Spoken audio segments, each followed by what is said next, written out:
Hey, family, welcome back. Step over that debris and find a dry spot to sit. Look around you. The wind has finally stopped. The sun might even be peeking through the gray, but the world you woke up to this morning doesn't look anything like the world from 48 hours ago. Welcome to episode 3, the first 72 hours.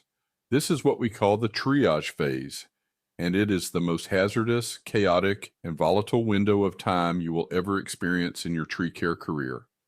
Back in 2004, the morning after Charlie passed through Central Florida, man, it looked like a bomb went off. The smell is what hits you first, this sharp, heavy scent of shredded oak leaves, cracked pine resin, and raw sewage from ruptured lift stations. Roads weren't just blocked, they were completely erased by tangled piles of canopies and collapsed utility poles. Everyone is running on pure, uncut adrenaline right now. The property owners are panicking, the city is screaming for clear streets, and your ground crew is itching to fire up the big saws and start cutting everything in sight. But this is exactly where people get killed. In the first 3 days, the adrenaline acts like a drug. It masks your exhaustion, it makes you blind to fatal hazards, and it tricks you into thinking you're invincible. Today, we're talking about changing your mindset from tree trimming to disaster triage, identifying the absolute deadlies, the hidden electrical hazards and root plates, and establishing the boundaries that keep your crew alive. Let's talk about the triage mindset first. Senior guys, you need to grab your crew by the vests and ground them before they unholster a single saw. We are not doing structural pruning today. We are not making pretty textbook ANSI A300 cuts. We are doing emergency extraction and clearance. The priority goes like this. Lifelines first. Can an ambulance get down the road? Can a power truck reach the downed substation? Is a tree actively compressing a roof structure with people trapped inside? That is your scope of work for the first 72 hours. If a homeowner stops you and asks for a quote to clean up some broken branches in their backyard, you politely tell them no and keep moving. Your energy is a finite resource, and right now, the community needs lifelines. Now let's look at the absolute deadliest threat out there in the first 3 days, the electrical grid. You've all been trained to look for power lines in normal conditions, but in a post-hurricane zone, the rules of the grid are completely shattered. Lines aren't cleanly hanging on crossarms anymore. They are wrapped inside the fallen oak branches you're about to cut. They are buried under piles of metal roofing. They are lying in puddles of water you're standing in. And here is the kicker that catches even the old heads. Backfeeding generators. You might look at a downed primary line, see that the main pole is snapped in half 3 blocks away, and assume that line is dead. But 3 houses down, a homeowner just plugged a portable generator directly into their wall outlet using a double-ended male cord, a suicide cord. That generator is now sending 240 volts backward through their electrical panel, up their service drop, and transforming it right back up into thousands of volts on the down wire. You're holding a chainsaw against. Assume every single piece of wire, every chain link fence, and every wet branch touching a utility line is completely hot and fully energized until you personally see the utility crew grounded out on both sides of your work zone, no exceptions.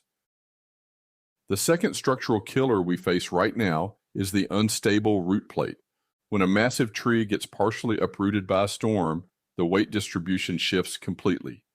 You'll see trees leaning at 45-degree angles, held up only by a few strained structural roots and the canopy of the neighboring tree. When you start bucking up the trunk of a partially uprooted tree, you are releasing the counterweight, holding that root ball out of the ground. The moment you make that cut and cut off the weight of the logs, that massive root plate, which could weigh 10,000 pounds, can violently rock right back down into the hole like a giant mousetrap. If your groundman is standing in that root crater or cutting brush behind it, he will be crushed instantly. Always look at the root system before you touch a leaning tree. Is the soil cracked? Is the root plate rocking slightly in the breeze? If it is, you secure that root plate with heavy rigging or a machine before you put a bar in the wood. Treat every uprooted tree like a loaded gun. Now let's talk about the human beings holding the handles, your crew. Right now, Your guys are going to want to work 16, 18, 20 hours straight. The adrenaline is pumping, the coffee is flowing, and they feel like heroes. But around hour 12, the brain starts playing tricks. Reactions slow down by milliseconds. The eyes stop scanning the canopy for broken hangers. The grip on the chainsaw loosens just enough for a kickback to catch them. As the leader, you have to establish operational boundaries on day one. You do not work past dusk, period. When the sun goes down, the hazards multiply by 10. You can't see the lines, you can't see the widow makers in the canopy, and your crew is already spent. You call it. You pull the plugs, you chain up the equipment on high ground, and you force your guys to sit down, eat a hot meal, and sleep. And watch out for the macho climber who says he doesn't need a break.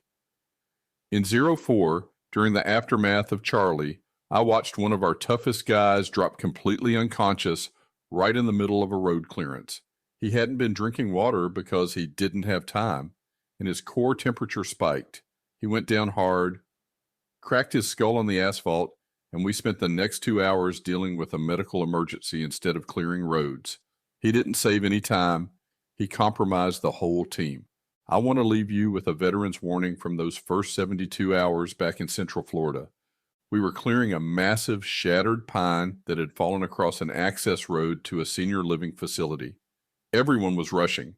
The ground man went to grab a handful of brush right next to the fallen trunk, and he didn't see that a live high-voltage line was pinned directly beneath the leaves.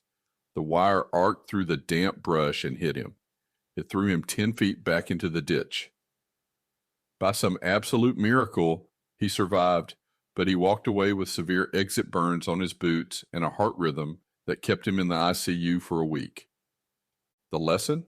In the first 72 hours, speed kills. Every single movement you make must be calculated. Before your ground crew picks up a single branch, they must look at it, trace it to its source, and ensure it isn't holding down a hidden hazard.